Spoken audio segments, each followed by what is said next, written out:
All right. So welcome to the New York State Political Science Association's Comparative Politics 2 panel, Comparative Politics of Immigration, Populism, and Justice.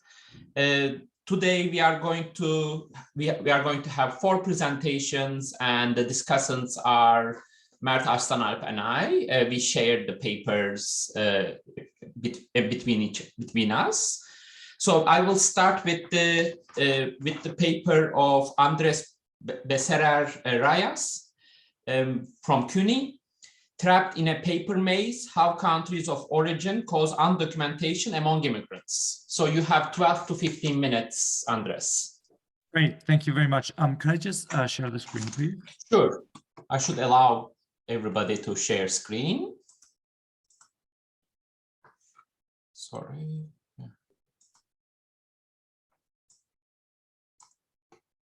Is this okay? Yep, got it. All right. So you can all see this, right? Yeah. All right. So my name is Andres Becerra. I'm a PhD student at the Graduate Center CUNY in political science. And I work most closely with Robert C. Smith of the Graduate Center, who's actually in sociology. So we do kind of multidisciplinary sort of research. My main focus is a large comparison of undocumented people and policies in New York State and Venezuelans in Colombia. So in this case, I'm going to present a part of my chapter that I hope to turn it into an article about how countries of origin, and in this case, in particular, Venezuela, can also be a cause of undocumentation. So the context, I think everyone here probably is aware of, like, the large immigration that has occurred in Venezuela since 2016. It's the second largest flow of people outside of a country in the 21st century after Syrians. What's the puzzle? So the puzzle is that Colombia, which is the country that has received the most amount of Venezuelan immigrants in this large wave of emigration, has also been the country that has afforded the most welcoming policies. And so becoming documented as a Venezuelan immigrant in Colombia is extremely easy. You can do it between 2017 and 2021, you could do it just with your smartphone, right? And yet, in 2021, around 60% of Venezuelan immigrants remained undocumented. Why? Why is this happening, right?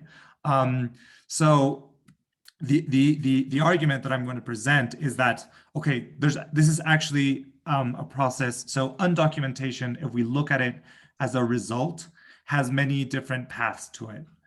We can't reduce it to a single cause, but in this case, one of the major causes of undocumentation is the lack of country of origin documents. So most importantly, Venezuelan passports, but not only, right? But I'm going to make the case that this is very, very important, and this was a huge hindrance in becoming documented for Venezuelan immigrants. And I think that this has lots of important implications for both the literature and policy surrounding immigration and irregular versus regular immigration. And also, to a degree, I guess, kind of the literature that refers to statecraft as essentially documentation and writing. The method is a comparative ethnographic approach that I've taken from the professor I work with, Robert C. Smith, and also a deep collaboration with immigrant-serving nonprofits in Colombia, which is one of the reasons why I have to spend so much time in the field. And I do the same thing in New York State. So the implications will come after the empirics. So very quickly, what is the sort of policy of the Colombian government? So between 2017 and 2021, the Colombian government issued the special residency permit for Venezuelan immigrants. This permit allowed for residence, it protected against deportation, it allowed for a work permit, and allowed for Venezuelans to enroll into healthcare. It was easily accessible. You could do it through your cell phone. You never had to show up to an office, nor did you have to give your fingerprints. You would send a photograph via the smartphone, right? What it did require was proof of legal entry into Colombia. And the only way to prove that was a stamp on a Venezuelan passport. So both the first page of the passport and the stamp. Despite the utility of the PEP, the special residency permit, and its acronym in Spanish is PEP. Only 40% of Venezuelan immigrants had obtained it by 2021. Since 2021, the situation has changed, and the new permit, called the PETPF, which is a mouthful, no longer requires legal proof of entry through the passport. You can get legal proof of entry and residence in Colombia through a friendly letter of a Colombian citizen that attests to you as a Venezuelan immigrant having resided in the country for at least 2 years. But that's a different story, and I'm just going to concentrate in 2017 to 2021. Although I can go into that if that's of any interest. Does the passport make a difference? It makes a huge difference when it comes to crossing. So among my study participants, which is the new it's the terminology I prefer over ethnographic informants. I have the Gonzalez family, who's a family of 9. They live in Bogota. They all come from Venezuela. They've made their way into the country since 2017 in a familiar process of chain migration. They have very different documents and very different forms of documentation. Some remain undocumented and others are documented. So this is a really good, I mean, as a family unit, they're amazing study participants because they've shared very different experiences that I can plausibly suggest are derived from different forms of documentation that they have. So Lola, I'm calling her Lola, although she has a different, that's not her, that's a pseudonym, was crossing the bridge, which was the regular form of crossing because she had a passport. And at the same time, her brother Edgar, which is also a pseudonym, was crossing a river underneath the bridge with a rope tied to his waist and water waist high. And they had plans to meet on the other side of the official border crossing because their elder brother, who had been living in Colombia, would pick them up. So in the same family, two siblings in the same day had to cross through very different means because one had a passport and the other didn't. So having documentation does matter when it comes to crossing the border, although and obviously crossing through the river implies a lot of dangers to one's health and bodily harm, and people have died crossing this river. However, it's worth noting that the Colombian-Venezuelan border is it's not like the borders between the developed world and the developing world, in that border security is not very highly developed and irregular border crossings are still incredibly common. So much so that a large population of people without passports crosses every day into Colombia, right? Does the passport and therefore the PEP make a difference when it comes to labor conditions? It does.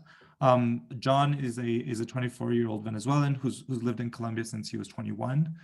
He does not have a passport and he could not obtain a work permit or through the PEP. He works, and this is fairly typical of other informants. He works from 7 to 9 p.m., so 14 hours days. He only has 1 day off every 15 days and it's unpaid. He doesn't have unpaid sick leave or vacation. He makes a little less than $300 a month. He does not expect severance pay when he leaves his work. And in fact, I mean, going into kind of interpretive analysis, he both realizes he's in a condition of exploitation, but he also knows he's stuck there. And he knows through his experience that, and speaking to other Venezuelans, that not necessarily better working conditions are available without a permit, right? He does not fear deportation. Deportations are actually fairly uncommon in Bogota.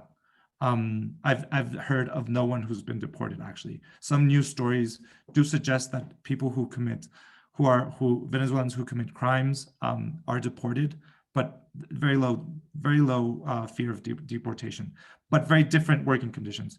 In the Gonzalez family, Tatiana and Lola both have passports and they have work permits. When Tatiana was fired from her job without severance, she demanded severance and threatened to call a lawyer, and she got 50% of what she should have gotten.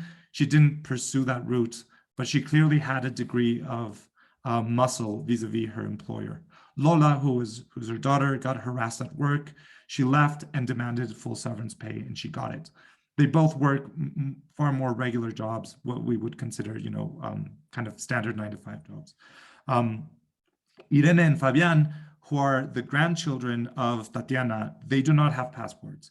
And there, the Colombian police has actually threatened a couple of times to take away the children because there's no way of proving that they are actually related to their parents, although through the begging of the parents and desperate pleas, they were allowed to remain. This is what the political theorist Gondukdu would call like the begging of rights that stateless people have to go through. So Irene has to go to a private school because she doesn't have documentation, which means that her family has to pay a lot of money actually for her to get that education. So there are more ethnographic vignettes and kind of cases that I could go into, but in kind of recognition of time, I'll just skip to I think something that's interesting, which is why it is that Venezuelan passports are sort of difficult to get. One is that Colombia broke off diplomatic relations with Venezuela, so there are no consular services in Venezuela, despite it being the country with the most amount of Venezuelans in its territory. The nonprofit Fundación Juntos Se Puede found that only 50% of Venezuelans in Colombian territory have passports. The Colombian state wants regularization, which makes it extremely different from countries like the United States, where it's unclear whether the state has a single preference. It's a very sophisticated and divided country when it comes to what it wants from immigrants. But there's some signs that parts of the state, especially those that are pressured by large businesses, probably benefit a lot from having undocumented immigrants. And Colombia very clearly has a state policy where it wants to increase regularization, which is why by 2021, it had made it easier to become regularized. Children lack birth certificates in Venezuela, so it's a general crisis of lack of documentation. About 300,000 children, it's estimated that between 30,000 and 300,000 children lack birth certificates and have no identity in Venezuela. Venezuelan passports became very scarce in 2016 due to a lack of security paper that Venezuela does not produce and could not import. According to my ethnographic informants who tried to get passports around this date, passports were taking about 2 years to process between when they applied for them and got them. In 2019, the cost of passports increased. The official cost increased by 3,500% to $200. And at the time, minimum wage in Venezuela was $10 a month. So one would have to save up 20 months of their salary in order to obtain this document. Now minimum wage has increased to around 30. Doctors make about $60 per month. My ethnographic research also suggests that bribes contribute to the increase of costs. So in addition to the official cost of the passport, some informants have paid up to $1,000, so $800 in addition, in order to bribe passport, like the officials in charge of producing passports, so that they can actually get in line and process that. So the implications of research are several. One is that the literature conceives of undocumentation. I mean, it's pretty advanced in that it considers it a social illegality, a social construct, and undocumentation a product of policy choice, but it generally considers it to be a policy choice of destination countries and destination countries only. So, for example, de Genova's deportability, the notion of deportability, how people become deportable, which is not only about undocumentation, but it's one of the things that are of our interest. My research implies it's actually also the country of origin that's producing it, that's producing this condition, right? There are some exceptions. So Kamal Sadiq's book, Paper Citizens, which I think is pathbreaking and relatively underappreciated, also goes into the fact that low capacity states produce undocumentation even for their own citizens, and extends that. I think that book is great, although it's suspicious of weak states and what he calls networks of complicity. Yes. 2 minutes. I think you are going to be done anyway. Yeah. I'm going to be done. I'm going to be done. Just 1 minute. I see though what he calls networks of complicity as actually kind of something that's relatively benign when it comes to low state immigration flows, which is kind of my point. But still, that book is a huge reference for me, and it's important. A larger implication of research, which is kind of my dissertation project, is to no longer allow us to understand the US as an exceptional case when it comes to immigration. So kind of, undermine American exceptionality through comparative research. And so in this case, I mean, one thing that we should look at is how Latin American consular services in the United States are absolute powerhouses of documentation. So Mexico has over 52 consular offices in the United States and produces hundreds of thousands of documents per year in an effort to mitigate the possibility of undocumentation. But that only becomes clear, the importance of having a relatively high capacity consular network only becomes clear when you put that into perspective. So the United States is actually a huge beneficiary of Mexican foreign policy, for example, et cetera. There's also policy implications when it comes to formulating policies of immigration from low capacity states. So thank you very much for your attention. I hope you found it interesting, and I look forward to the discussion. Thank you very much. Thank you very much also for keeping the time, Andres. The second presenter is Eylül Begüm Sağlam from New York University. The title of her paper is The Unbearable Heaviness of Existing, an Alternative Approach to Understand Anti-Immigrant Populism in Germany. I also have a presentation. Can you also share it? Sure, I think you can share. I will show this thing. When I show this yellow thing, which you cannot read, I presume, it means 2 minutes. You have 2 minutes left.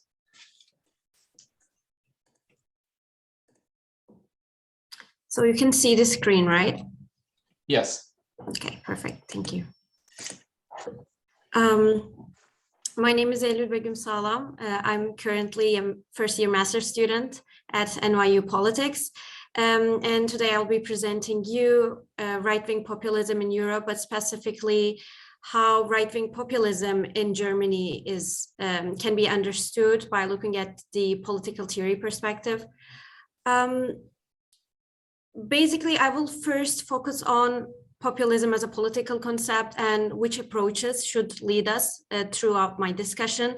And then I will just present some arguments in the file and which argument can be actually understood in the case of Germany. And according to that, my aim of the presentation will be to introduce you what can be an alternative argument to understand Germany case. And as the argument that I will present you, I will just see that actually for countries like Germany, where populism is not mainstream in terms of party politics, can be understood through an alternative argument. So basically, populism, we just hear it in many everyday discussions, even though people are not discussing about the politics as we understand in academia. So basically, when we look at the theory, we see that there are 3 important components of nearly every populism approach, no matter which direction they will be focusing on.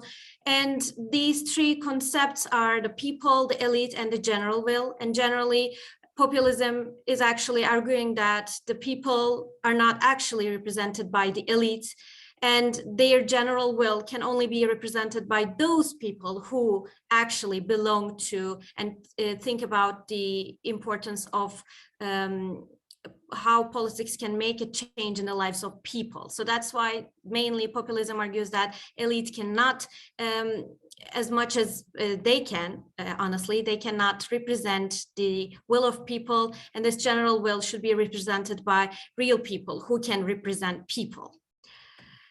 When we look at the arguments in the file, there are mainly 2 main approaches to understand populism. The first one is the ideational approach.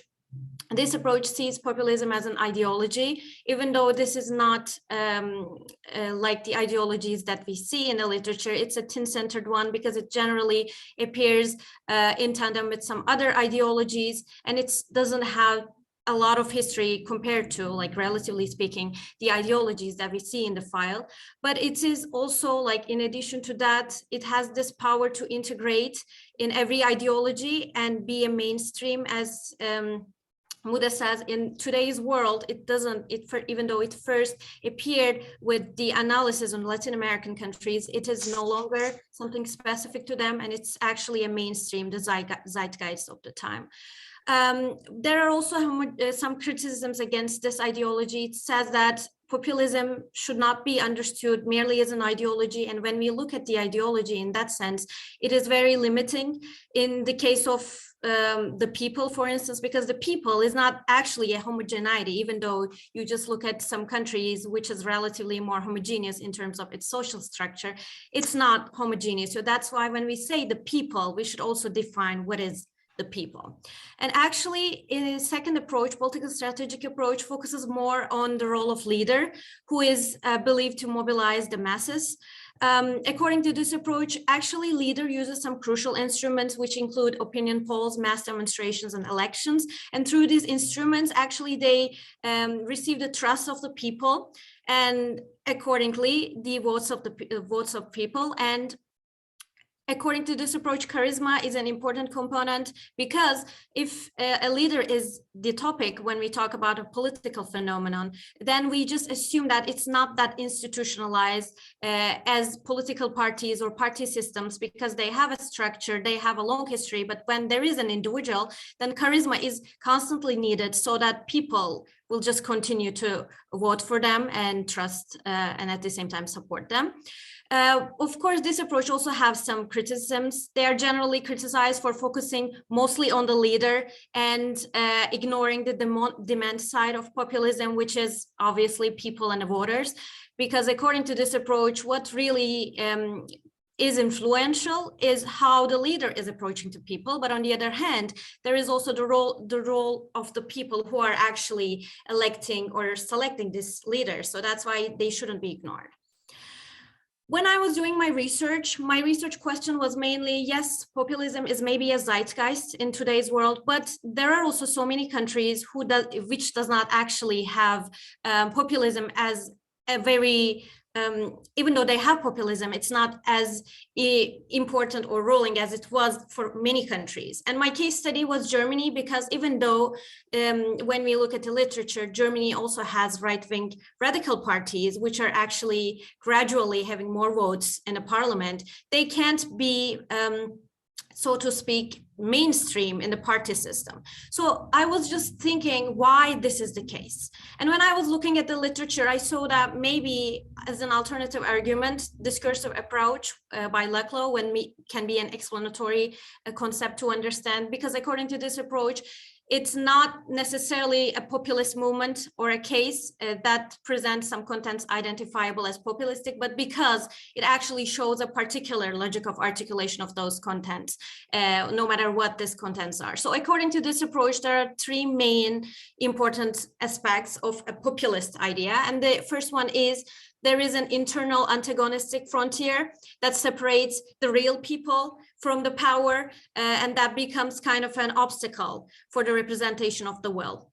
And according to this approach, the creation of links among some popular demands are left unsatisfied by an unresponsive elite. And this is, by the populist rhetoric, this is just tied from very different and maybe irrelevant factors by saying, okay, this one is not represented by the elite. And on the other hand, this one is not also represented by the elite. But these two terms may be very irrelevant to one another, but there is an detectable bond that is constructed between two different things. So this is also an aspect of this creation of links. And finally, there is also a rhetoric, according to this approach, that populists generally show the representation of people as marginalized and underprivileged plebs that claim to be the real legitimate community of the people that are actually the democratic sovereigns. And now I will try to show you how this is actually taking place in the Germany case. So returning back to my main research question, I asked why these two main approaches are insufficient to explain Western democracies, especially a democracy like Germany. So mainly what I mentioned is the criticisms and maybe insufficiencies of the ideational approach was in its main focus on being populism a mainstream political phenomena in a country, and the people being very homogeneous concept. And for the political strategic approach, we focus that populism is mainly explained through the framework of the leader will be the charismatic one and who will be deciding on what is going to be the critical instruments that he or she will be using, and people will vote for this leader and vote for the sake of leaders' aims, so rather than the political ideology itself. So why discursive approach can be an alternative approach? And when I say alternative, I do not aim to say that this is going to be by itself an approach to understand, but in addition to some insufficiencies that are provided by ideational and political strategic approach, I think discursive approach can be an explanatory approach to understand some countries. And the reason why I think so is the people, according to this approach, is explained more clearly compared to ideational approach, where we see that it does not necessarily be an homogeneous entity, but rather people who are to be affected by the rhetoric that I am marginalized, but I don't deserve to be marginalized. And in addition to that, it's not necessarily the ideology that is making people to support these parties, but rather the populist content that they are providing them, the links that as I mentioned, like unrelated links that are built as causality, which are done or which are not succeeded by the elites. So that's why rather than the ideology and the content, actually for these Western countries, there is the dynamic that we can understand by understanding discourse itself. So how did I apply this to the case study of Germany is I just went back to, just very briefly reminding you, I just went back to this three-dimensional approach that Laclau provided to us. First, the internal antagonistic frontier that separates people from the power. So according to this, it's not only one-dimensional, that there is an enemy, but at the same time, there are enemies outside and there are enemies inside, and the real people should be forming a frontier against these enemies.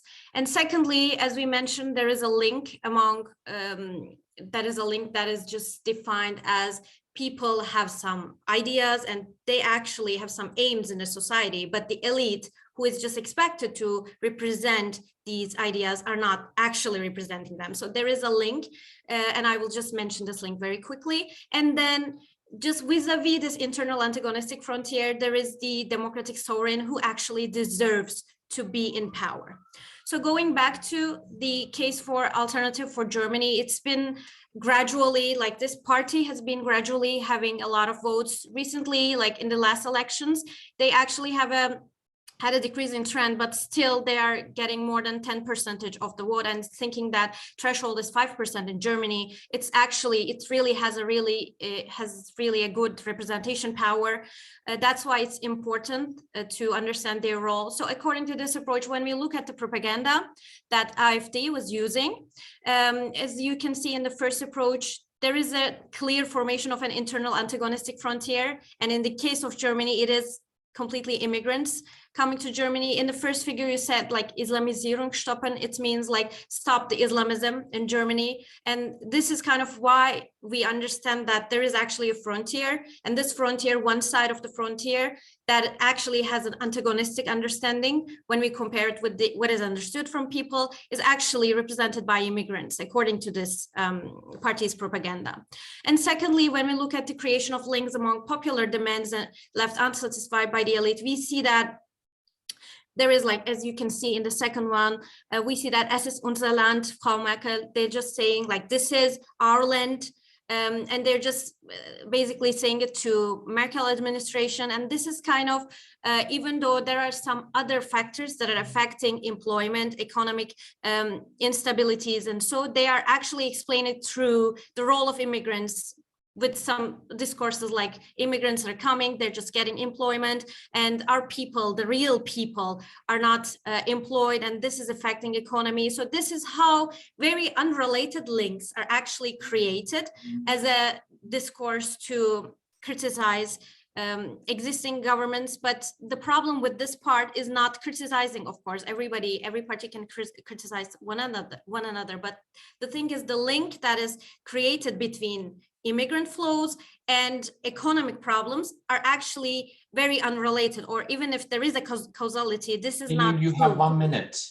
Okay, I'm concluding. And Yeah. thirdly, the marginalized and unprivileged plebs, as you can see in the third picture, they're saying Neue Deutsche machen wir selber, which means, are we going to have new Germans, we're going to do them by ourselves. So we do not need any other people coming from outside, but we will just create our own population. So this is also like, we are the real people, and that's why we should be presented. So as we can see, this is an important aspect to understand how populism can be effective in the discourse level. And the reason why I see this, it's because even though they're not mainstream in the case of Germany, they actually have a considerable representation power, which is affecting people. So that's why understanding such cases may require additional approaches like discursive approach provided by Laclau. This is the end of my presentation. Thank you very much for listening. Thank you. Right now, this is the third paper is going to be presented by Alice Timken of Syracuse University. And her paper's title is Empirical Evidence for Judicial Impartiality in Least Similar Cases. But it changed a little bit, I think. It did change a little bit. Thank you. Can folks see my screen? Okay, thank you so much. My name is Alice Cho-Timken. I'm a first-year PhD student at Syracuse University. I'm majoring in comparative politics and minoring in law and courts. And I'm interested in access to justice and fair judging and how the two are influenced by institutions as well as identity. Before I begin, I'd like to thank New York State Political Science Association for the opportunity, as well as Eunice and Mert for organizing and acting as discussant. Mert, it was a very rough draft. I sincerely appreciate the effort. Okay, so the project I present today is on High Court judicial independence in Canada, and just Canada because of some challenges that I ran into with my methods, and I'd love to talk about that today.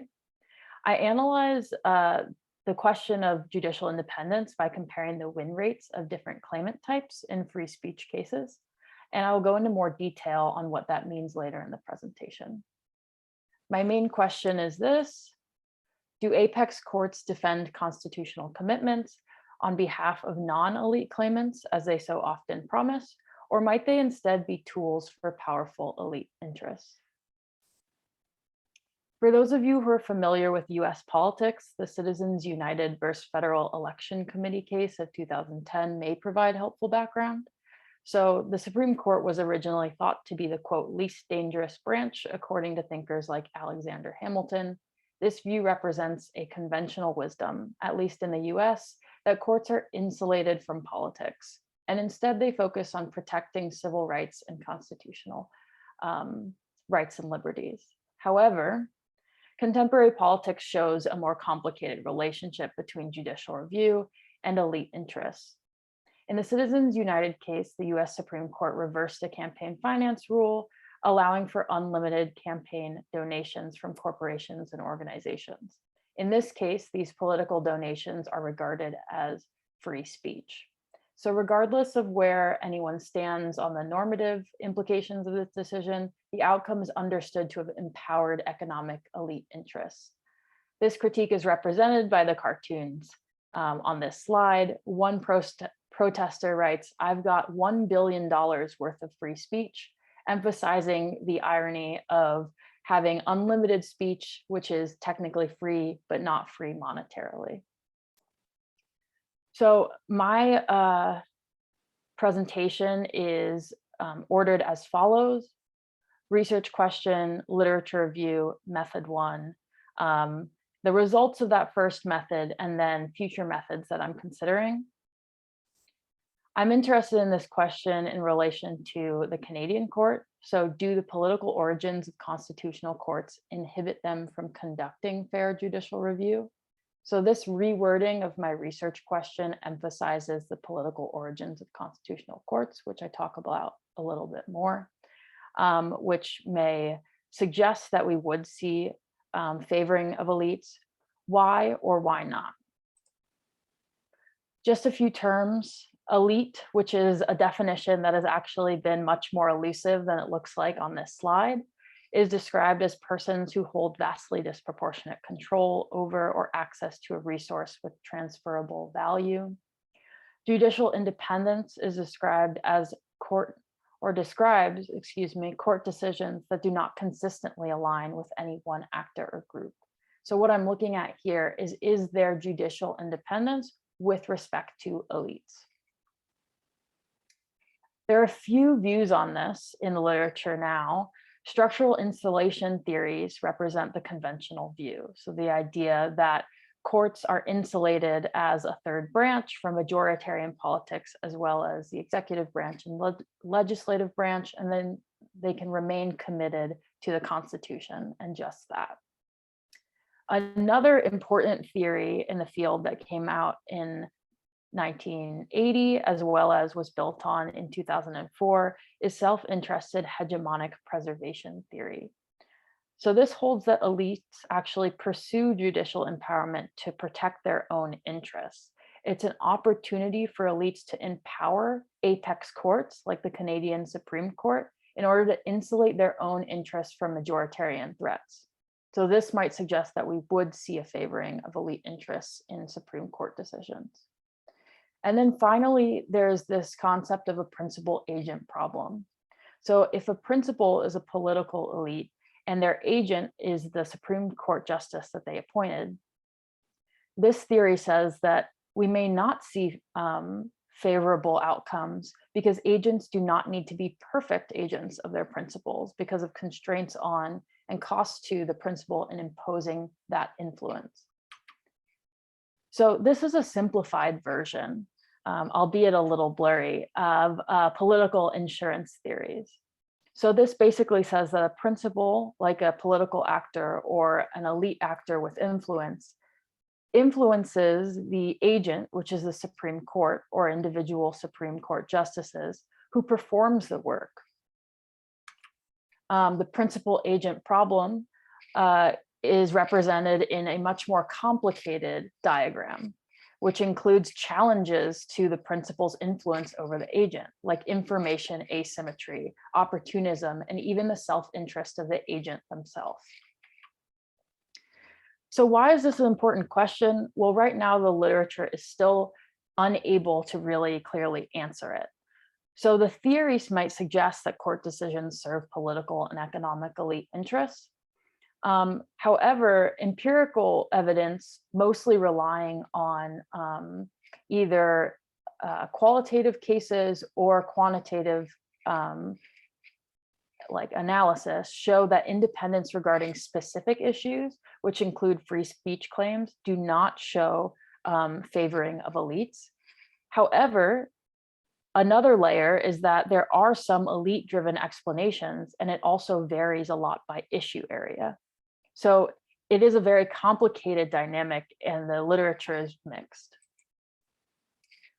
I'm looking specifically at Canada because Herschel, who is basically the heavy hitter of the strategic or of the political insurance theories, so the folks that expect elite favoritism, used Canada as a major case in his argument to support the theory. The legal area I focus on is constitutional free speech claims. I do this for a few reasons. Keck 2018 is, or just Keck, is a professor here at Syracuse, and he does work on this. He has helped curate and build this data set on constitutional free speech cases in what he hopes to be every country that has constitutional commitments to free speech. Also, that freedom of expression is a near universal commitment of written constitutionalism, at least on paper, and it is also a right that is invoked by all manner of political actors. So because it's near universal, we can really harness it for comparative politics, and maybe compare the power of elites in Supreme Court, court cases across countries. Secondly, it's a right that's invoked by all manner of political actors, which means that we have kind of a more even distribution of actors that we can compare. But importantly, what I want to do after I thought initially that I was comparing India and Canada, I actually found that what I want to dig deeper on is how to really nail down this Canadian case and maybe improve our methodology for comparing cases or comparing elite influences in cases like these. So this was my first method, a logit estimator model. There's some precedent for this logit regression. The data is Syracuse University's Global Free Speech Repository. So this is the data set that I mentioned that Tom Keck has been developing. My variables are pro-speech outcomes. So whether or not a claimant who brings a case to court has their case successfully seen or ruled favorably on. And then the claimant type. So whether or not that claimant was, and you'll see the model, a for-profit corporation, a party or candidate, and then everyone else. If you're noting that there are some issues with this coding and description of elites, so have I, and I would love to talk more about that and hear people's thoughts.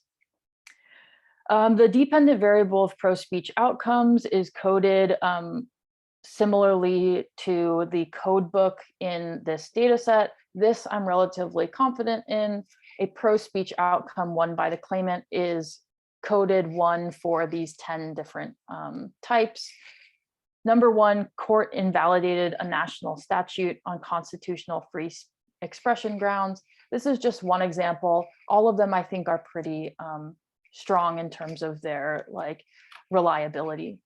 What I think is unreliable is my contribution to this analysis, which is the elite claimant types. So actually first, this is a pre-coded type. In the data set, 1 or more government and state employees or officials is coded as 3, 1 or more partisan political organizations is coded as 4. I, out of convenience, originally coded these as political elites. Same for economic elites. There's a little bit of oversimplification here. 1 or more for-profit corporations other than media corporations, and 1 or more businesses or industry actors. We've seen this one before. So these are just the results on win rates more generally. For everyone, for all cases, there's a 64% lose rate and a 36% win rate. For political plaintiffs, there's a 25% win rate. You'll note that it's lower.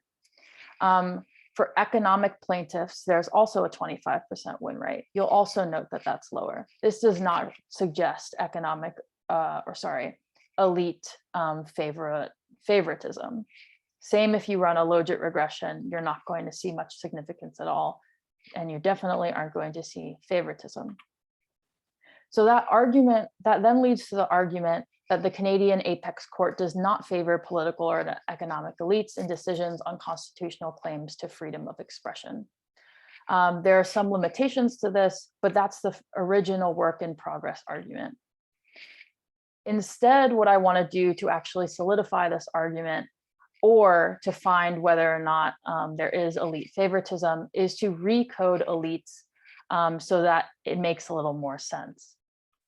It's more closely aligned to both the theory here and the theory and the literature on elites. Great, thank you. And what does that mean for the data? Well, the old method included a lot of claimants like this, Little Sisters Erotica, which is exactly what it sounds like. It is a sex shop with limited chains that started in Toronto. The Supreme Court in Canada is actually used for is a place where a lot of freedom of speech claims have been made on behalf of similar actors. However, this doesn't make sense as an economic elite. There are a couple others. For political elite, it was often white nationalist political parties that were considered that way. That's not necessarily what we consider political elites. So a new method would include more and would give me a better result. So that's just something to think about. I really appreciate your time. And that's it from me. Thank you. Thank you, Alice. Also, thank you for keeping time. Again, I'm trying to show this, but I feel like it's not being seen. So I want to be heard too. So that's why I cut your voice. I'm sorry. So now it's Sam Edwards. He is going to present a paper titled Recognition of Cultural and Historical Attachment in Awarding Compensation for Cultural Damages in Property Claims by Indigenous Peoples. You have 15 minutes, but I'm going to start a little bit getting uneasy around 12. Let me try sharing again. Let's see. You can see that now? Okay. No, not yet. Now. You can see this now? Okay. Yeah. See if it will cooperate. No, it's doing something funky. Let me just try once again.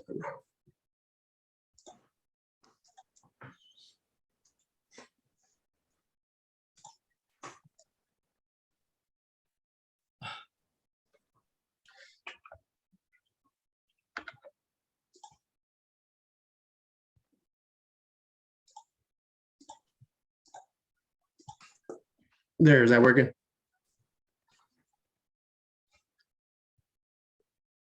Apparently not. Is that working? Can you see it? Oh, No? no. Not behaving well here. Just give me a moment. Try again. Worked before. Worked before. Let's see.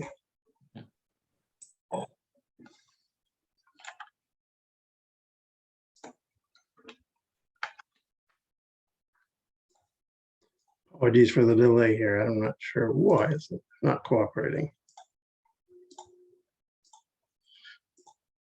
Maybe I'll just have to go in this mode. Can you see it? Yep. Okay, maybe I just can't make it the full screen here. Okay, well, thank you for spending the. Ooh. Is it still working? It keeps flashing.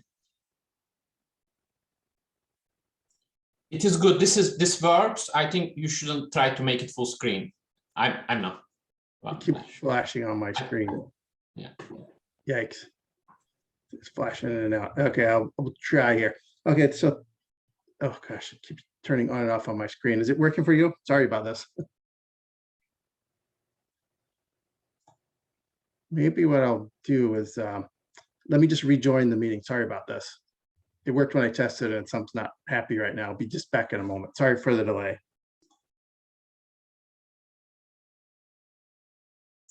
In the meantime, we can look at each other's faces silently.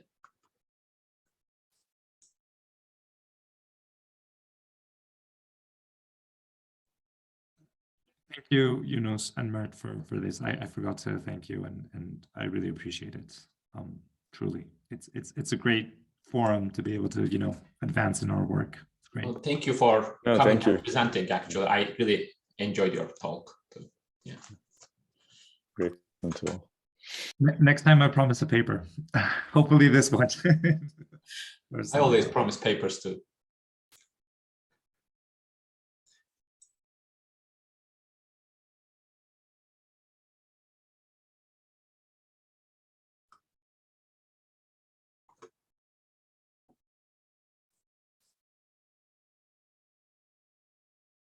I wonder at what point it's going to become really uncomfortable and it's going to propel us to make something, make a decision.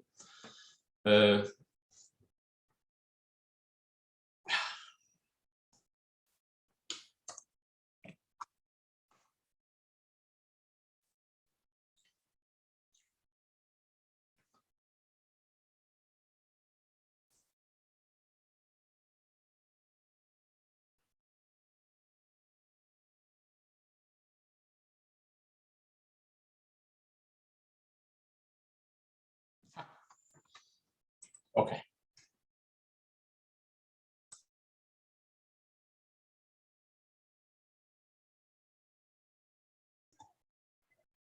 See if this fixed everything. Again, sorry for the delay. Oh, that looks better to me. Okay. Let's go for it. Okay, so thanks for being patient, even though it took a little moment to get reconnected here. And also thank you for taking your weekend to share your research and to listen to mine. I think this is a wonderful thing that we do, and we don't do it frequently enough, and I learned so much from other people. And hearing your other talks were just fantastic to hear about all the different aspects.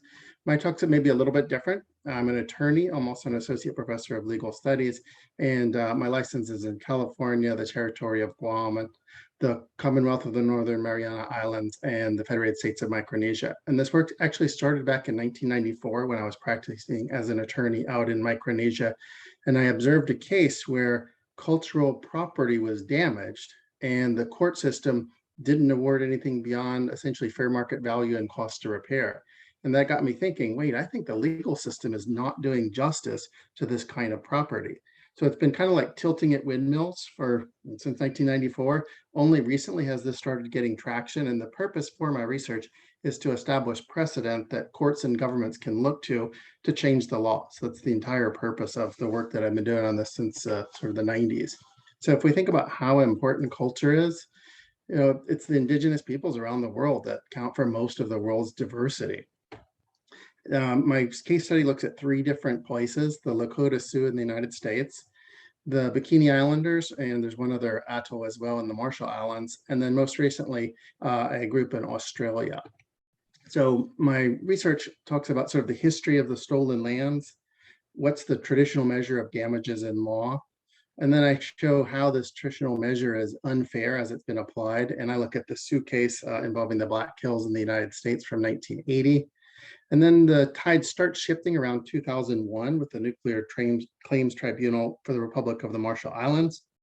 And then this really a watershed case that happened in 2019 in Australia, I think represents the modern trend. At least that's what I'm calling it. I think this is what countries should follow.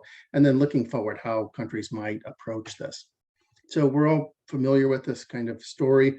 Colonial expansion, colonial powers spread across the globe, conquering lands that were uninhabited according to international laws, falsities.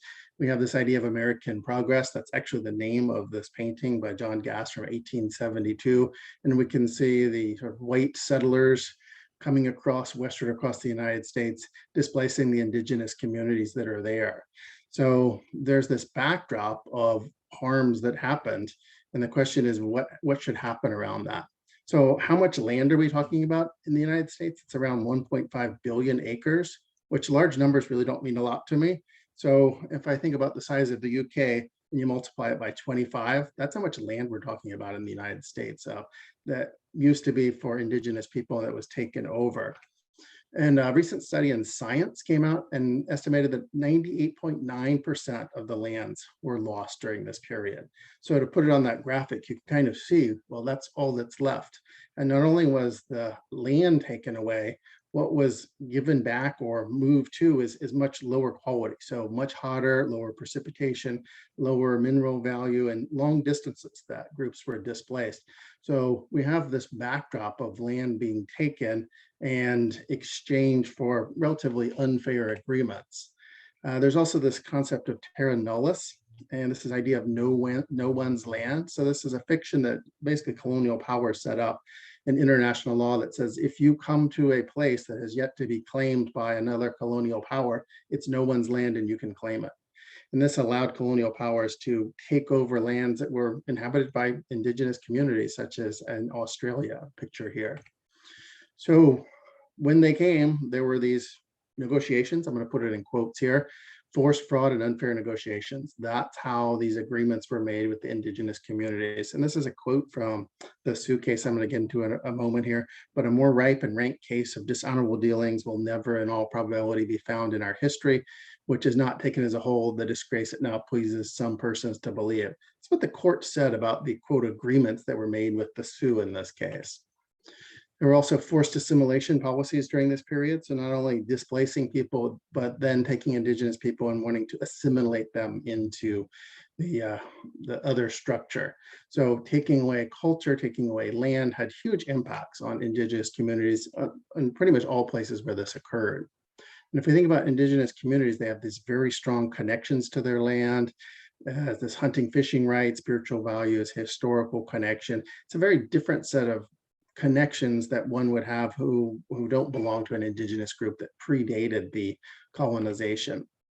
So in the United States, we have the government takings and compensation. The Fifth Amendment provides for just compensation. And the question is, what is just compensation? So this is an intentional picture here. This is the Black Hills. This is one of the places that's in dispute that I look at in my paper. So my question is, what's the proper measure of damages when indigenous lands are taken? What is, quote, just compensation? How should a court consider that? And I guess it's less of a question and more of, this is my assertion it should be. This is what should be just under the circumstances. The traditional rule is fair market value. So what a willing buyer would pay a willing seller. Right there, you know this is a fiction. There are no willing sellers in this case. This was through force, fraud, starve people out. So there weren't willing sellers, but we'll still engage in this, fiction. And the purpose is to place the aggrieved party in the same financial position they would have been had the land not been taken. And I put financial here because that's what this focuses on under property law. So to think about how it's put together, this is a case in 1982, Antoine versus the United States. 320 acres were taken from a Sioux tribal member's grandfather way back in 1884. And all these cases go way back more than 100 years ago for the most part. So the grandson eventually sues.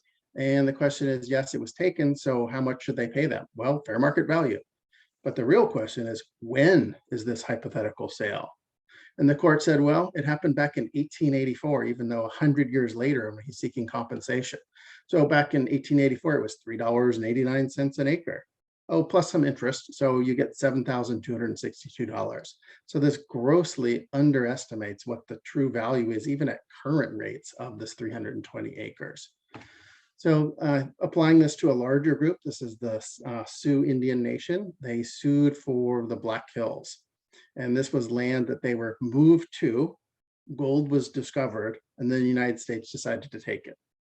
So when they decided to take it, they displaced the Sioux, and eventually they set up a system by which Native Americans could claim rights, harm that they suffered. They sued under this, and they eventually got $17.1 million plus interest for economic damages. That to the present day is now worth about $1.5 billion, and the Sioux have never accepted that award. So you can see this picture here, the land was not for sale. We reject this, the Sioux Nation rejected this award, even though it's worth a substantial amount of money today, they still do not accept this because if you think about it, this was just the economic harm that they suffered. So the tide starts turning around 2001. So these are the Marshall Islands. This is where the United States tested its nuclear weapons over a long period of time. And these were supposed to be temporary relocations of the people on the atolls here. And this temporary location is still lasting to this day. So you can see all the people packing up their belongings. Portions of their island were completely obliterated. They can no longer return there. The land is completely destroyed. And they set up this tribunal in which they could seek compensation. And this is what the tribunal eventually ruled, was that they had suffered many hardships through their years in exile. These hardships consisting of severe food shortages, hunger, disease, loss of culture, and other types of pain and discomfort. So here we see the first time a tribunal anywhere has awarded something beyond sort of the fair market value of the cost to restore. They recognize there's this pain and discomfort and suffering that happens when indigenous people are removed from their lands.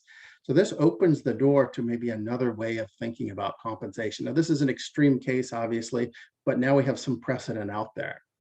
And they were eventually awarded $563 million for past and future loss of lands, restoration costs. But the interesting part is the $33.8 million in hardship, including the loss of culture. And the cool thing here is that the court based this on the tort theory of harm to land for past invasion. So property law puts you in the same financial position. Tort law can go beyond that and recognize the harms that you suffered. And that's what the court did in this case. So the most recent case is the Griffiths case, also known as the Timber Creek case in Australia. And this is the plaintiff who sued on behalf of his people. This land was taken from the indigenous communities. In 1993, Australia passes a law called the Native Title Act. And it says they can seek compensation for lands that were taken by the colonial government. And compensation wasn't specified. What does it mean? And in this case, the judge went down on a limb and he said economic loss, interest, and then he also awarded non-economic loss, which in Australian terms, it's called solatium, and it's essentially non-economic things that you might see in a tort case. So for the first time, we have a court making this ruling. So this ended up, look how economic damages is very little. Interest is a lot because it was a long period of time, but then look how much more for non-economic harms. And I like this, no amount of money can adequately compensate for the cultural loss and its consequences. But this is kind of what we have to do in our legal system, is award money. So now finally we're recognizing that there is value here beyond just economic value when it's an indigenous group. So how would it work? I think there's two ways. One, you can rely on a tort theory versus a property theory, and that's what the Australian court did. I think that opens up the ability of pain and suffering and recognizing other kinds of harm. And then I think another approach would be looking at historical attachment and pre-existing property rights. So understanding that indigenous communities have a different basket of rights than non-indigenous groups that came in afterwards. So I'll sort of skip through this, but the idea of tort law is to remedy the harms that the person suffered, as opposed to property law that's just looking at the financial harms. The second theory is around bundle of rights, and recognizing that the bundle of rights that the indigenous communities have are superior to that of non-indigenous groups. So these are ones that they already have. And then I want to add these: cultural, spiritual, and historical attachment. Recognize that there's a different group of bundle of rights that they have in their lands that non-indigenous groups don't have.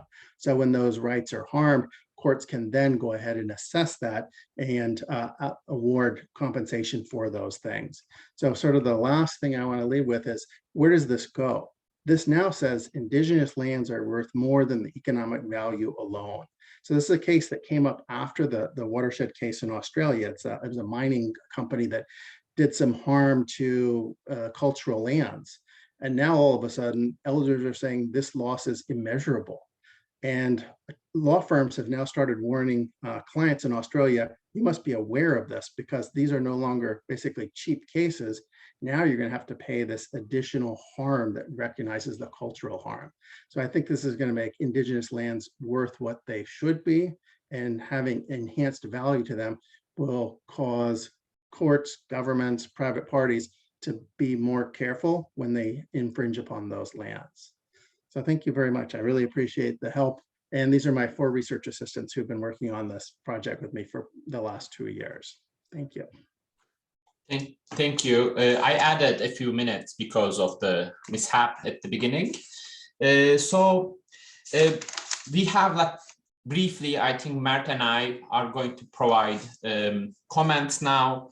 Maybe since I have read Eylül's paper, maybe I should start first, because that's the first original claim, but I will also ask a couple of questions to other people, but just brief questions to them.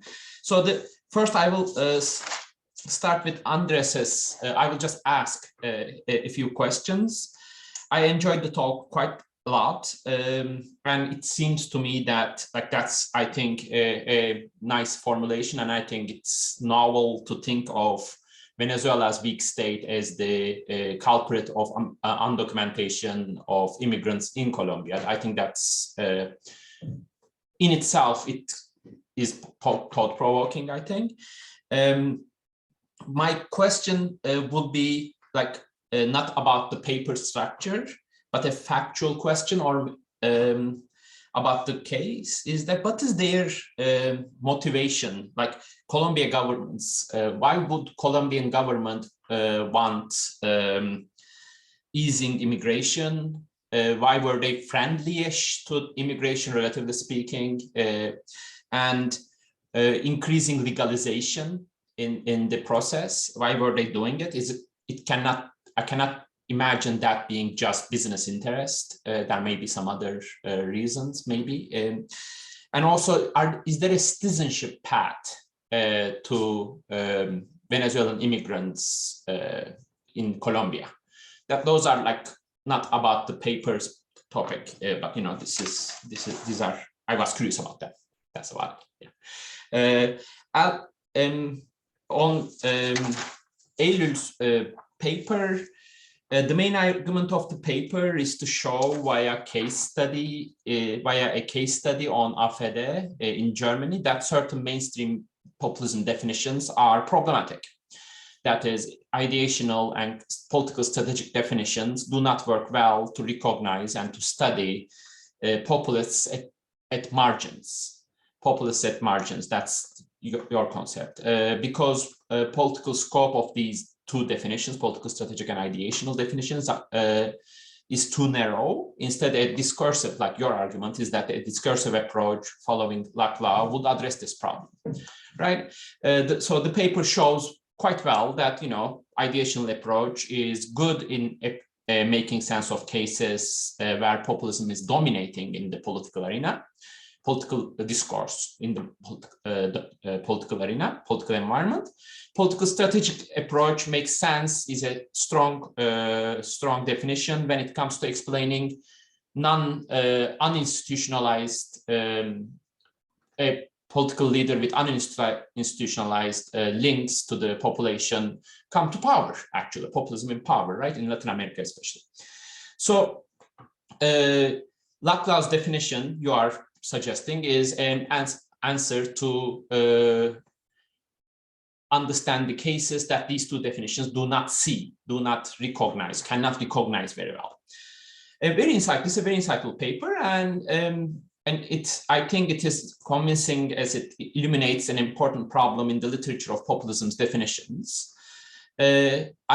I kind of still would like to make a few comments on the structure organization mainly of the paper. I think the biggest issue with the paper is that it does not really study the AfD. It studies different definitions of populism and their applicability.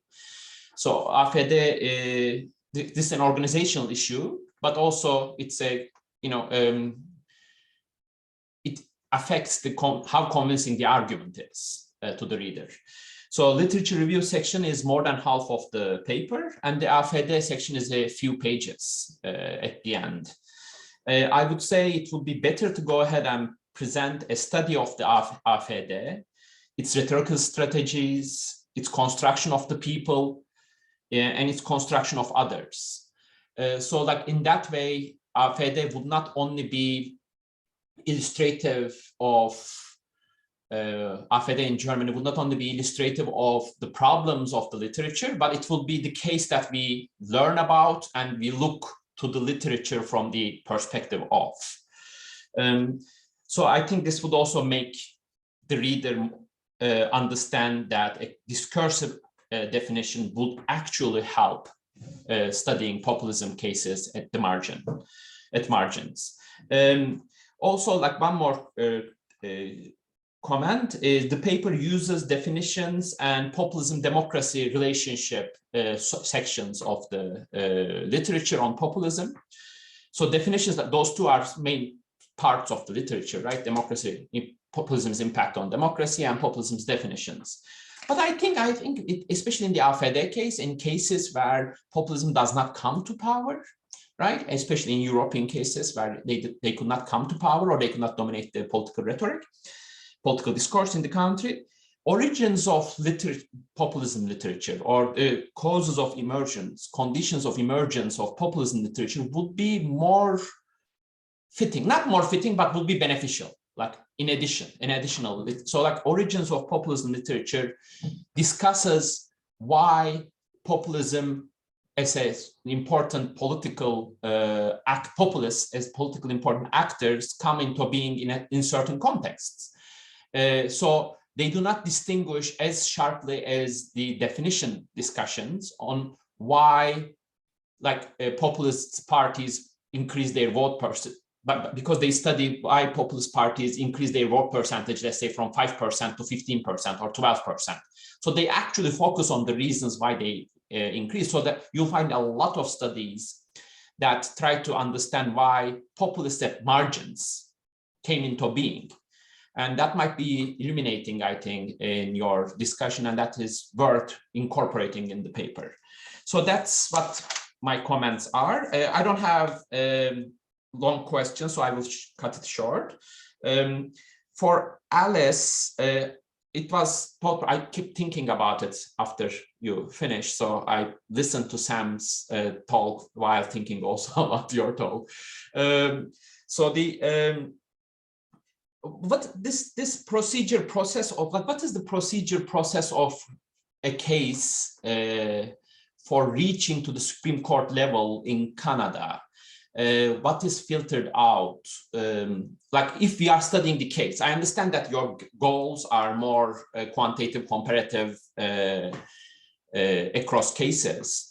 But like, you know, for the Canadian case, for us to understand better the Canadian case, the process of reaching the Supreme Court, in any case for reaching the Supreme Court, might be quite determinant of outcomes. No, like I'm asking, it's out of you know, or ignorance maybe, but that process may be filtering out already claims that are not made by economic and political elites, or there may be really no reason for economic and political elites to appeal all the way up to the Supreme Court of Canada, maybe. So there may be some problems there, maybe. I don't know. So the for Sam's paper presentation, I was thinking, like, is there any like, is this, can we make comparisons beyond Australia, Canada, US type of countries in this, like, you know, what is the difference between conquest, outright conquest, and this? So like, can all, like, with your normative argument, right? In your normative argument, can all people whose lands are, which controlled historically a territory, if they are contested, like that territory is contested by another power, in your normative, can your normative argument be extended to all kinds of conquests as rightful claims, against all right of conquest as rightful claims? So can we, like, does the normative claim completely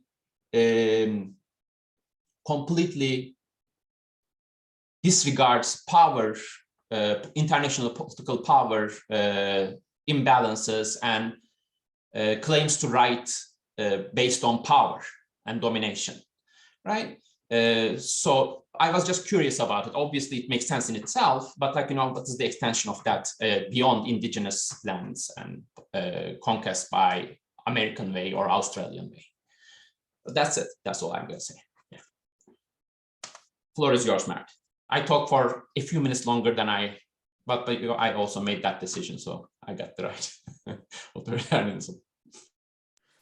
All right. Thank you for inviting me. This is a pleasure, and these are all quite interesting papers to read and listen to. And I think they are, you know, promising works in progress. So hopefully we will see them being published in the next few years, as it usually takes that long. So good luck with that. So I'm going to provide primarily comments on Alice Timken's paper, as that was the one that I read, but I'll also raise questions for the other presenters. So obviously the paper is, you know, engages with literature and judicial politics, and it's not a literature that I'm that familiar with. So as I comment on it, I'm kind of approaching it from a more someone familiar with, like, comparative politics of regimes and, you know, autocracies and democracies. But I thought that the paper, like, the main question that the paper raises has, you know, I think speaks to some of the concerns in the literature on political regimes, right? So there is, in the recent year, there has been, you know, a growing concern with gradual autocratization, democratic backsliding, and one of the major, you know, concerns in this literature is how basically judicial independence is being deteriorated under what is called executive aggrandizement, right? Elected elected politicians, attacking judicial independence, packing the courts, or taking other forms of action that undermine, the independence of judges when they decide on matters. So there's widespread concern with this. And often the assumption is that short of such interventions, the judiciaries are independent and produce fair outcomes. So to me, this paper kind of questions that assumption, right? This paper, looking into a case of liberal democracy, kind of raises the question of, even in the absence of those kind of executive interventions to the judicial arena, to what extent are judicial decisions independent and impartial, to what extent they actually reflect elite interests. And in a way, it also kind of speaks to one of the justifications that populist leaders, for instance, use when they attack judicial independence, right? So often they do not say they attack judicial independence, but they say that they eliminate these elite biases from judiciary. They kind of, basically make the judiciary work for the people, right? That kind of majoritarian, justification is often deployed by such leaders. So to me, the paper kind of speaks to this controversy in a way. And the main question is obviously, whether the High Court decisions systematically favor the interests of political and economic elites, and it tries to basically, quantitatively assess this question by looking into free speech decisions and whether they systematically favor elite claimants. So the analysis was, as the paper suggested, was not yet complete, but the implication seems to be elite bias is observable in unconsolidated democracies, and there you engage with Popova's article on research on Ukraine and Russia. But in consolidated democracies like Canada, it seems like this is less the case. Obviously, you don't make that very general, broad claim, but you kind of, your initial preliminary findings seem to suggest in that direction. So I have several suggestions and comments. One of them is, I wonder whether free speech cases, as you kind of also pointed out in your presentation, whether they are a rigorous test for assessing this elite bias. So I wonder, especially when it comes to economic elites and their influence, shouldn't we, look into issues that are more of a direct concern for the economic elites, like property rights, market regulations, questions of redistribution, the questions that are at the heart of distributive politics, right, class politics. So free speech seems to be too vague, too broad, and elites may not be really concerned with many of these decisions, right, if they don't directly implicate their core interests. And here, for instance, again, a text that is not directly related to this, but I think conceptually could provide some insights, like Jeffrey Winter's work on oligarchy, for instance, where he says that oligarchies are compatible with democracies, because as long as democracies do not target the core interests of oligarchs are comfortable with popular influence on many issues like identity politics, etc. As long as they can insulate their core interests from popular influences, they are comfortable with it. And so the way I see it, many free speech cases may fit into that category where they are not really threatening for economic elites like oligarchic interests. So my suggestion is that perhaps you could find, I'm not sure if this is possible with the data sets that you work with, but maybe you could find a series of cases that may be direct concern for economic elites and then test this hypothesis. The second one is a conceptual one about political elites, the definition of political elites and how they are juxtaposed to popular majorities. It seems like you are drawing on Herschel here and how he juxtaposed, but I feel like this binary opposition where the political elites are conceived as a coherent group, kind of reproduces the populist discourse in a way, right? So, like, you know, the populists are often also competing political elites. And here I draw on Yunus' own work. So here, like, you know, there is, so like it kind of ignores that they are also elites that try to capture power, but, you know, they do it in the name of majorities. But when you kind of, in your conceptual framework, think of it as a binary, political elite influence versus the people, there's this risk that, you know, cases where, you know, where those political elites, the established political elites, are perhaps undermined, are assumed to benefit the majorities, while they might be simply, you know, benefiting, let's say, this rival political elite, and, you know, help them, you know, reproduce their own power in the system. Do you see what I mean? So I think, you know, we need to be more careful with how we use this elite versus majorities. Like that binary could be reproductive of the very populist understanding of judiciary and its constraints on especially on the executive branch. So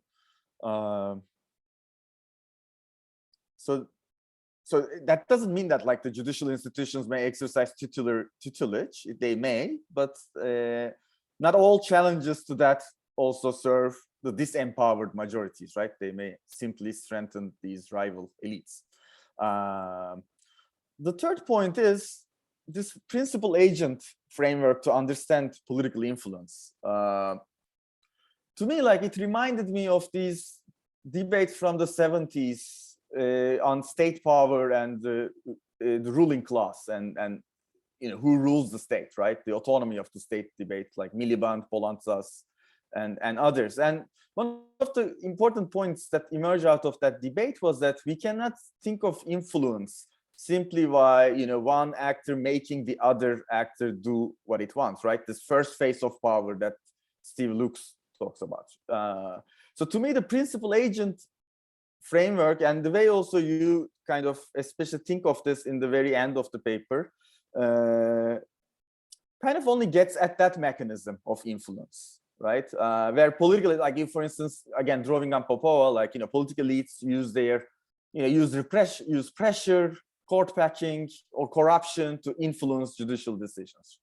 But, you know, that ignores other forms of influence, like ideology, for instance, you know, how it operates within the judicial arena and how that could reproduce, especially the interests of the economic elites. So I wonder, you know, although I know that your concern is not with the causal mechanism, I think that, you know, if when we think about these judicial biases for elite interests, I think that, you know, instead of direct influence, in many settings, it may work through these other forms of through other phases of power in a way, right? So maybe, you know, that could also, you know, I don't know, maybe in this paper, but or others, but it could be part of the part of your thinking.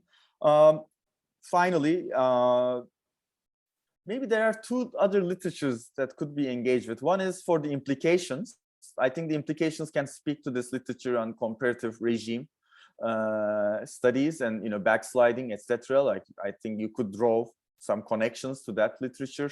Like, for instance, like Helmke's work, recently Linan Perez, like executive hegemony, like they have a paper, like kind of, you know, try to connect this discussions on judicial independence to democratic backsliding. So maybe this paper could also speak to some of those. And another one is like judicialization of social rights. So like that literature, for instance, seemed to suggest that courts are actually activist institutions in promoting social rights, right? Kind of contrary to the hypothesis that you are testing here. So what would we see? What would be the implications if you bring that, you know, findings of that literature, like, you know, because it seems to direct in the very opposite. Like, you know, as you know, recently social rights have been judicialized in many developing countries like Brazil, whatever, and so courts have been progressive institutions rather than institutions, or at least somewhat they kind of reflect on that. So if you were to bring that, what would be, how would your basically findings speak to that? And I don't know, maybe since you have also, like, in the paper you refer to India, so it seems like you want to expand this to a comparative research. So and Indian Supreme Court also, I think, has been a court engaged in social rights decisions concerning social rights, when it comes to slum dwellers, etc. So maybe you could also speak to those. I don't know. These are just some suggestions that came to my mind. So those are my comments on Alice's paper. So just like, brief questions, like one question on Sam. So I think this is, again, a very interesting topic. And I feel like it's not only relevant because now these indigenous claims are, proliferating in many parts of the world, but also it seems like it will be relevant also when it comes to climate justice. And, there seems to be, there will emerge like this politics of compensation when it comes to, the effects of detrimental effects of, climate change on the many lands, again, many of them occupied by, like used by indigenous people, but not only by them. So in that sense, I think this is a very timely topic.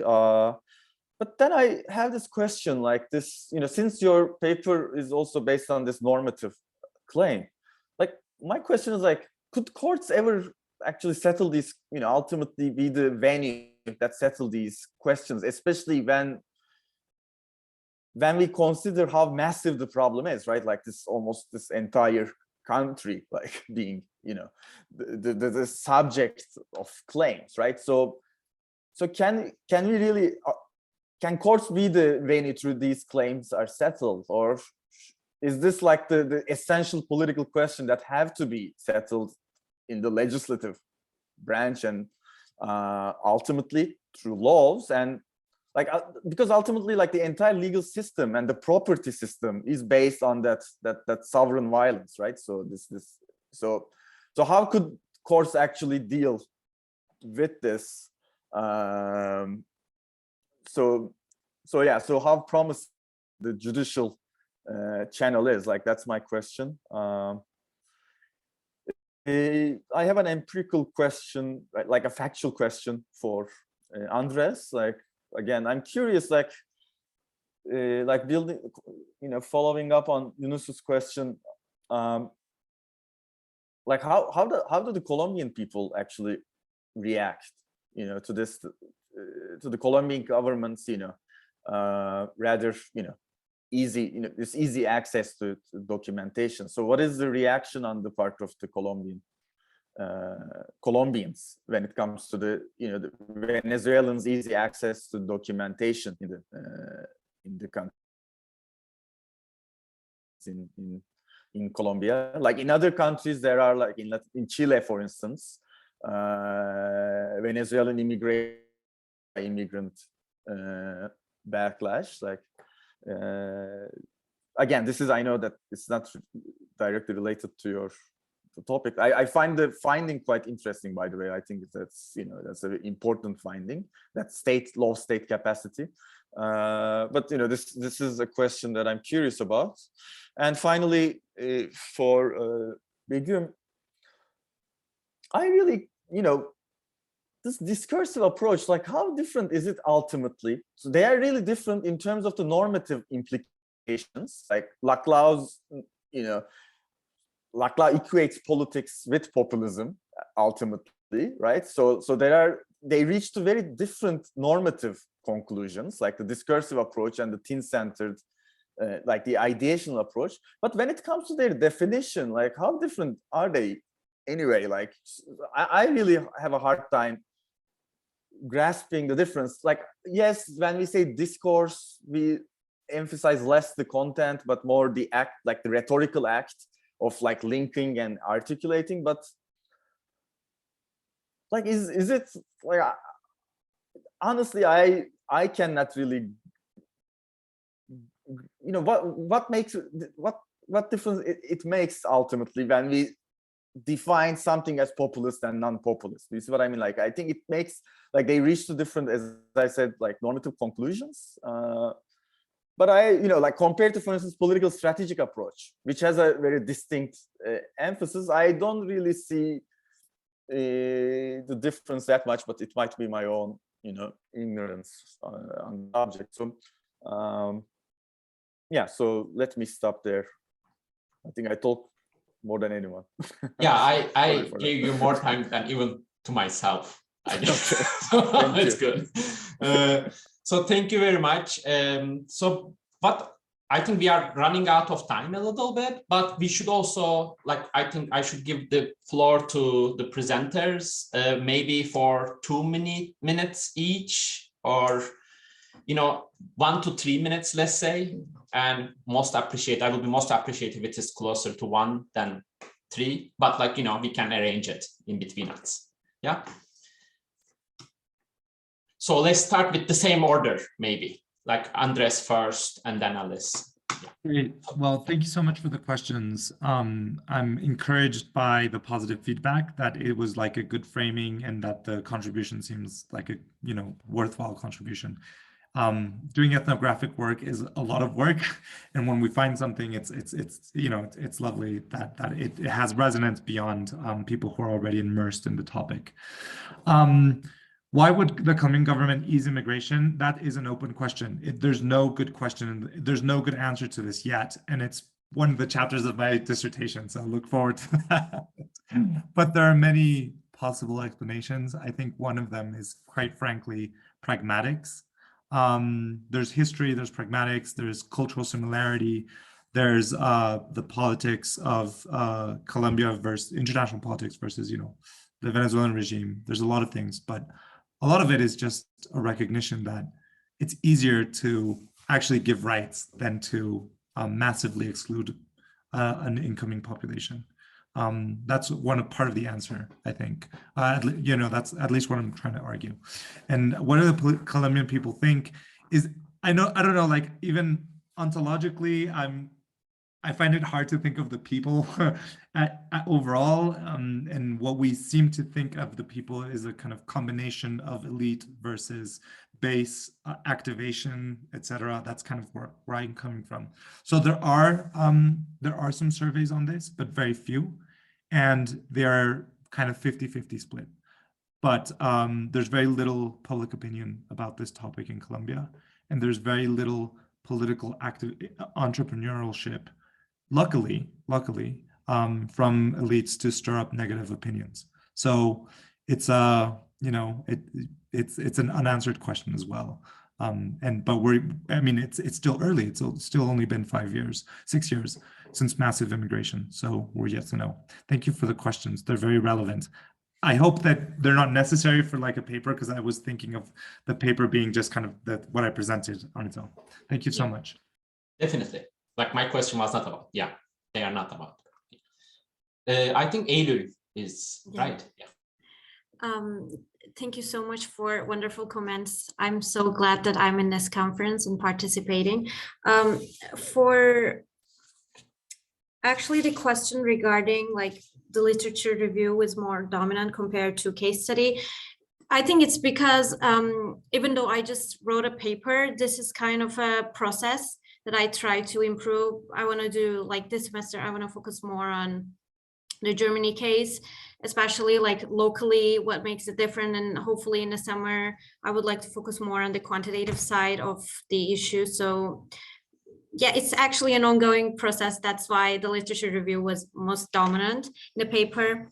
And in the case of like the difference between the ideological approach and the discourse, I'm actually really glad that Professor Asanap raised that, because I wanted to clarify it. That's true, because like itself, when we look at the literature, most of the studies actually classify Laclau's contribution under the ideological approach, or like a derivation from the ideological approach, or kind of a different aspect of focusing on the ideology. So it's not necessarily just as the difference between the political strategic and the ideational approach. It's not really like a third very distinct approach. My aim was rather to use it as a supplement, like to the ideational and political approach, political strategic approach insufficiencies to capture some cases.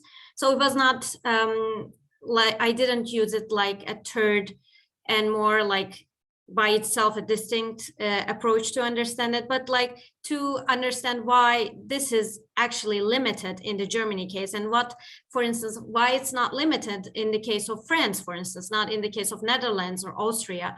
So this is as if like it's because not mainstream yet, and it's going to be a little bit more in the margins simply because discourse is much more dominant than the practical implications of the propaganda.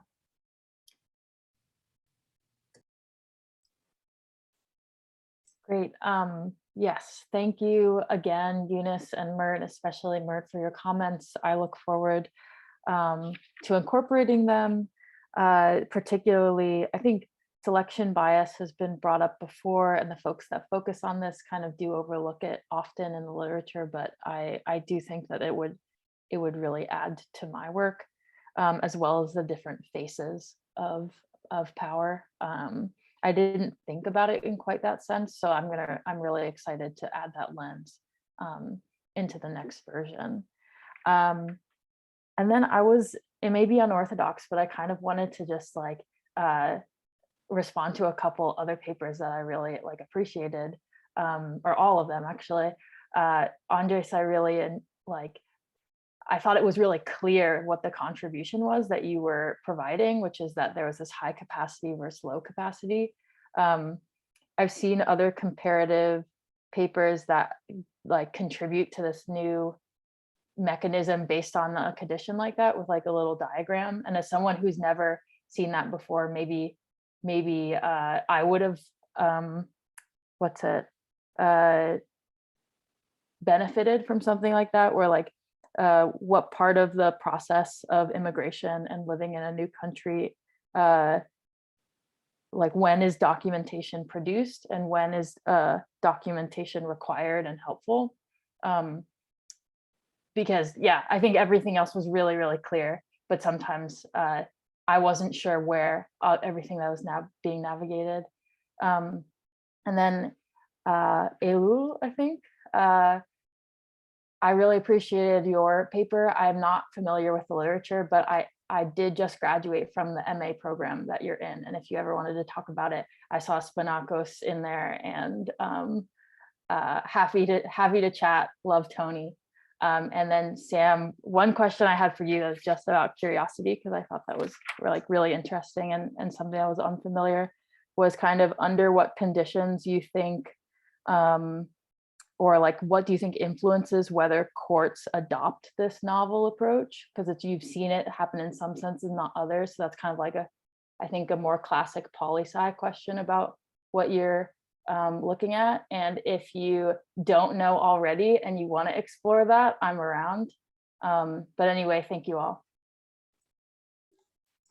Thank you, Sam. It's your turn. I was going to open the floor for all questions, but I just got panicked a little bit with the time constraints. So like Alice, what you did was I had a mental note, I forgot. Yeah. So thank you for the presentations and for the comments. Kind of three main comments, it looks like. One was around this idea, well, would it work, in a case of power or domination where one country takes over another? And I think that's fundamentally different, whereas here, at least there's the fiction of a treaty with the indigenous groups. And then they set up these claims commissions. It actually goes to Mert's last point about could courts do this alone? All these come about from some sort of act by the government saying, we're going to compensate for this, and we're going to set up some tribunal or commission to handle that. So that's, I think, different than where one country conquers another, where at least we have this fiction of at least some sort of a treaty. In terms of the climate adjusted compensation regime, that's actually what started all this. This was all in the environmental field, and then I recognized that it also applies in this other area.